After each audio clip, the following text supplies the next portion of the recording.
Life starts to get back to normal in both Gaza Strip and Israel following 3 days of fighting over the weekend. Israel's political parties are back to electioneering. Our correspondent Jody Cohen sent us this report.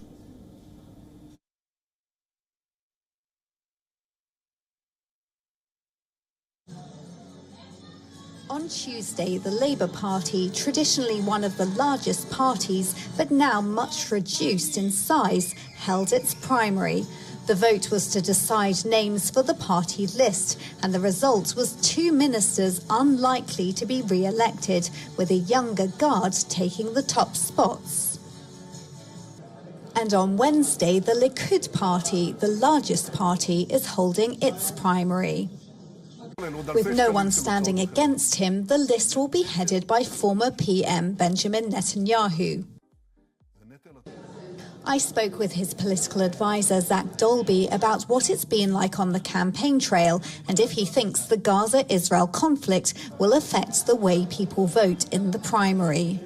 Zach, can you tell us about what you've been doing on the campaign trail and also if you think that the events of the last few days will impact how people vote in the primaries? Okay, Jody, so it's been a very intense campaign trail. It's been 2 months of travelling around the whole country, meeting Likud members, meeting mayors, meeting anyone that we can to bring them to vote. It's very, very important to vote, especially because of the events of the last week.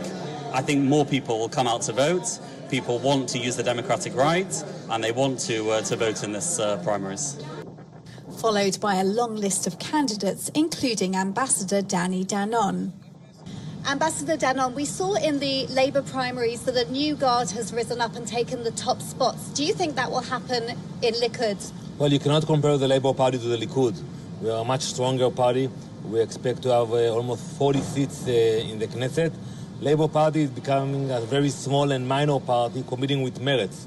Probably they will have 5 to 6 MKs in the next Knesset. We're going to see today strong support of democracy in the Likud. We're going to have a strong list, and together we're going to win the elections on November 1st. Likud's 140,000 members will vote at 110 polling stations across the country on Wednesday, with the top spots going to unrivaled Netanyahu and Likud currently polling at up to 35 seats. The candidates will be vying to be as high on the party list as possible to be guaranteed a spot in Israel's parliament. Unlike Labour, which saw a reshuffle of candidates, most Likud MKs are expected to return to the Knesset, but we'll find out on Thursday evening. This is Jody Cohen for WION. World is One. WION is now available in your country. Download the app now and get all the news on the move.